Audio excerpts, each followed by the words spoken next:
Here on Bird 365. All right, pull back the curtain for a second for those of you who are streamed in right now. All right, during the break, I run upstairs, get another cup of coffee. And the wife's already up, which 9 o'clock, she's usually up about this time, but she even got up early. She was up before the show started today. And I guess she was having a little breakfast as I'm getting ready to go back downstairs. She says, "Do you want a piece of sausage?" I have a bowl of cereal basically every single day. That's my breakfast. I have cereal every single day. I don't usually eat sausage in the morning.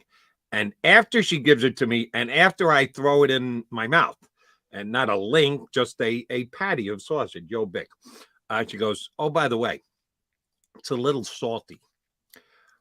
I can confirm that now, because I have the taste of salty sausage in my mouth like you read about. And you and I have to do another. I can have to school my wife. Don't do that to me. Don't offer me a piece of sausage when I'm in the middle of doing a show, because you know I'm a pig and I'm just going to take it.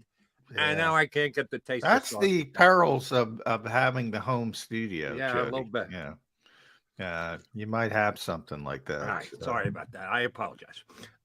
Johnny Mac, Eagles draft. I know we've got a game this week against the Bears, and then the Cowboys, and then 2 regular season games, which we'll have fun debating on who's playing and how much should they play and how they're going to handle it. It's going to make for good, fun football talk here on JAKIB Media. But then the playoffs count, and that's really what matters. But then the season is going to be over and done with, and it may or may not end in a parade. And then we all turn the page and get ready for the next year. And, oh, by the way, Howie's got his work cut out for him. A lot of guys he's got to re-sign. The Eagles 2023 could look like a completely different team. And, oh, by the way, they got 2 first-round draft picks, one of which will be their own, could be the 31st if they finish with the most wins, win the Super Bowl. And they own the New Orleans Saints pick, which as of right now is rather high in the upcoming NFL draft at number 5. And Todd McShay yesterday, they, for some reason, I guess they do that to generate conversation. They make it the Todd McShay show, and they have Mel there to just comment on McShay's rankings.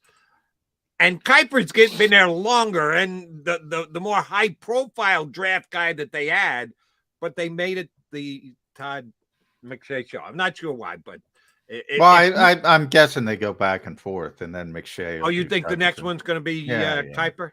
Yeah, and McShay will just exactly and pimp and prod. Okay, maybe you're right about that. But it was specifically McShay's selections at each and every spot, and he had the Eagles at number 5 taking Bijan Robinson, the very good back from the University of Texas, who came into the year as the number 1 ranked back, comes out of the year as the number 1 ranked back. He had a very good season for Texas. They played Alabama very tough, but then they went back to being Texas, which is good, but not in the national championship picture. Bijan Robinson couldn't get them there. When Bijan's gone, we'll find out if one of the Mannings offspring can actually lift Texas to those high heights again and make the college football playoffs. But the Eagles using the 5th pick in the draft to take a running back, John McMullen. Your thoughts? My thoughts are, Todd's been doing this long enough. This early in the process, and again, I'm just speculating. I'm guessing they don't even look into needs or history that much. No, they absolutely do. McShay said yesterday that with Miles Sanders as a free agent at the end of this season. Well, then that's even worse. I mean, if you don't know the Eagles' history, and you've been doing this for as long as Todd has, and you don't know how they do business with this GM who's got a large sample size, he ain't taking a running back at number 5. Never, never, never. If he thinks the running back is the best player, he will trade out. He will trade down for somebody else to get more value. It's about valuation. It's not just the player himself. They would never, ever, ever, ever, ever. How many evers can I get in there? You got Take a running back at number 5. The closest they were, and I say this all the time, and they were in 2017. I believe they had the 14th pick. That That was the day Jody Mac's life changed because they brought in Derek Barnett. I believe it was 14. They were going to take Christian McCaffrey, beat Bell. He didn't come close. There's a big difference between 14 and 5, though. They do not believe the running back position is valuable enough to pay that number, that contract at that level. Never, never, never, never, never would they take a running back. I tend to agree with you across the board. I was kind of surprised by McShay's going there. And, oh, by the way, and that's what they pay us the $4 an hour here on Birds 365 to do, is give you our evaluations as well. I don't think he merits being looked at that. Forget the fact that the Eagles are sitting there at number 5, and they've got a track record on how they value running backs. Do you really think Bijan Robinson is the 5th highest rated player? Well, I can't even, I admit I don't even get into the draft until after the season is over. So I'd be just talking out of my what at this point of saying who's the best. I know Jalen Carter is going to be, maybe the best positional player. We know the quarterbacks, but I don't even look at the draft until the NFL season is over. So I don't know if that's where he belongs. There are certain running backs, Saquon back in the day, Ezekiel Elliott. Right, but let me stop you right there. Back in the day, you're right. Saquon Barkley has now become back in the day. It was 5 years ago. So put the Eagles aside, who have that 5th pick, and you and I both share the same opinion about how the Eagles look at running backs. How about the league and how there's they always look at running backs? Teams. Look, there's always dumb teams. Like Saquon's a really good player. Really good player. There's in no world in this era should he have been the 2nd overall pick. Ezekiel Elliott was a great player for many years until the descent started. I believe he was the 4th pick. No way. The smart teams, no way are they taking a running back that high. There's a lot of dumb teams, Jody. No, well, then somehow they all disappeared, John McMullen, because in the last 4 years, the first running back taken off the board after Saquon Barkley went number 2 to the Giants, number 24, number 32, number 24, and exactly 0 running backs were taken in the first round of the draft last year. Yeah, so and that's where there are dumb teams out there, but they've all gone into hiding over the last 4 years. They're not as dumb as they used to be because no one picked a running back in the top 23 picks of the draft. And I don't see Bijan Robinson as this difference maker. Now, that's where I don't know enough about the player. I'm saying there were no Saquon Barkleys talent-wise over the last 3 years. I do know that there were no Ezekiel Elliott. So when you have that type of talent, that's in the equation, excuse me, for being a top 10 pick, Christian McCaffrey. When you have that type of talent, that's the test. It's easy when you don't have that guy. When you have Saquon, it's difficult. And there's where the dumb teams factor in. And Dave Gettleman, the Giants. Look, great player, tremendous talent. Dumb pick. I said it that day. I said it every day since. So wait a minute. Should they have taken Sam Darnold? I'd have to look at the draft and where they were. It wasn't that dumb a pick. It really wasn't. It's got to do with the position, number 2 overall. You just don't do it in this era. And it's proven to be correct. I mean, it's not like I'm saying I'm some this era is genius. Coming back around, John. The NFL in general is running the ball more than they used to. Yeah. Well, and that's part of the give and take, and that there is a bit of a pendulum effect. But I think most teams realize that's not the way to build in today's NFL. And they're right for the most part. But yeah, I mean, there's always that pendulum and people change. And now I talk about it all the time. Everybody's playing the Fangio defense. That will change. Too many teams, there will be a tipping point, just like Tony Dungy, Tampa 2. There was a tipping point. Pete Carroll, cover 3. There was a tipping point. There will be a tipping point for this scheme and the way they play the game right now as well. I can't tell you when it's going to be. I did, Sam Darnold, obviously, I did pull it up, was not a great pick, as you know. But then you had Denzel Ward, Bradley Chubb, Quentin Nelson, phenomenal pick, Josh Allen. And by the way, obviously. Bradley Chubb did zippity doodah Sunday night for the Dolphins. That was supposed to be but I mean, for Miami.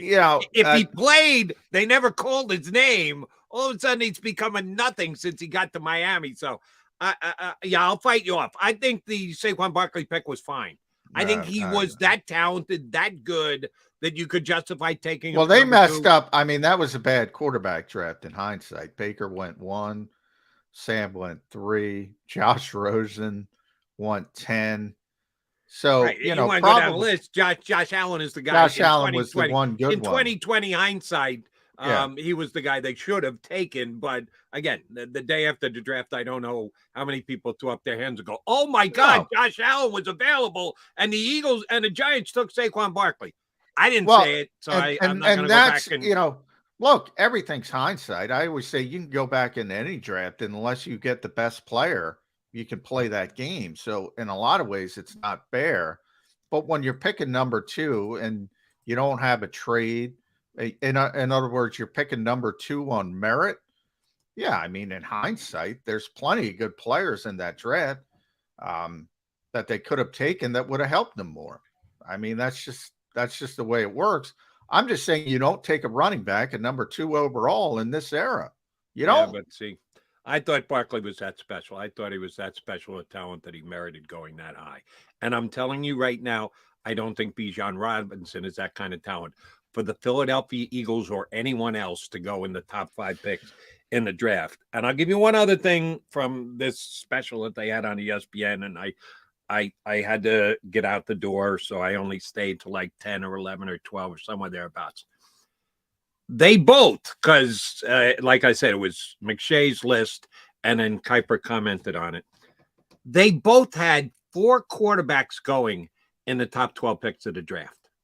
That Stroud and Young were the 1 and 1A, whatever order you have them in. Most have Young on top and Stroud second. I have Stroud on top and Young second. And they both had Will Levis from Kentucky and Anthony Richardson from Florida still staying in the top 12 picks in the draft. Eagle fans, pray that this is accurate. Because with the 5th pick in the draft and the fact that Howie Roseman loves to wheel and deal on draft day, if you're sitting in a position where a quarterback can be drafted and a needy team feels they need to move up and maybe not only pay, but overpay for it, hope that that's the case. And Howie will walk away with more draft capital again by trading down, dealing down, giving someone that pick, getting another pick, and maybe another future first-round pick. If you're asking me, and I do pay attention to college football on Saturdays, I'm not Rick Saratella with the NFL Draft Bible, but I do generate my opinions on college players and what they're going to translate to when they get to the pros. I think there is a cavernous drop-off in the quarterbacks in the draft after the top 2. The top 2 should go 1-2 in my mind for this upcoming draft class. And then there isn't another quarterback that deserves to go in the first round. None. Not Will Levis, not Anthony Richardson, not anybody. But if there is such a hue and cry for quarterbacks to be taken, there's such a big need for teams that they're willing to take risks and listen to Mel Kiper and Todd McShay and say they're justified picking them that high. Just hope that that's the case, Eagle fans, because Howie Roseman will spin that into gold. Yeah. Howie, and if somebody wants a running back at number 5, Howie will spin that, my man. Howie. And, looking at it, this is probably proves my point a little bit better. Why you don't take, and by the way, I'm not criticizing Saquon Barkley's talent level at all. People, again, there's misperceptions. The 35th pick in that draft was Nick Chubb. That is what NFL teams have correctly. Most NFL teams have correctly ascertained. There's no drop-off. There's a drop-off talent-wise. Saquon's more gifted than Nick Chubb.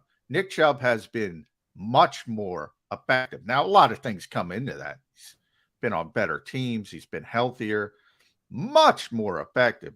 And he was the 35th pick in the draft. So that's, and you can get good running backs in the second round, third round.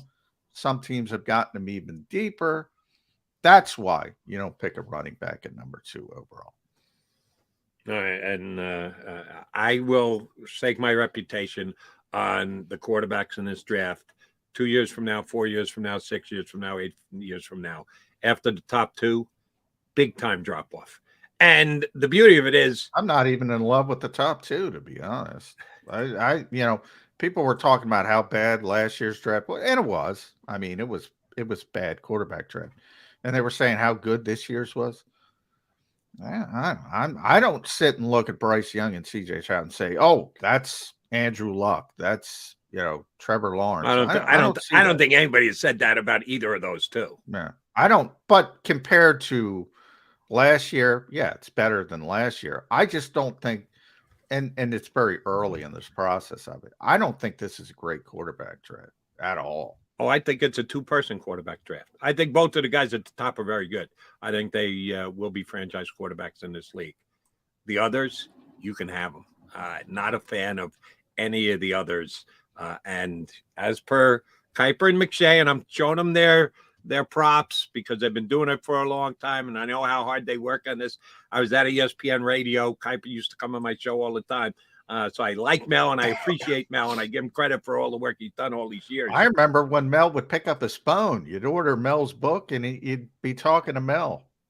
Yeah, exactly. He is in love with Will Levis. He thinks Levis is the best quarterback in the draft. Not what I saw this year in Kentucky. Oh, he's injured. The offensive line was Swiss cheese. All of his guys left him. He had no targets. Okay. If you're that good, you lift the talent around you. He didn't lift Kentucky anywhere this year. So I was surprised by that. But Eagle fans, that's good news.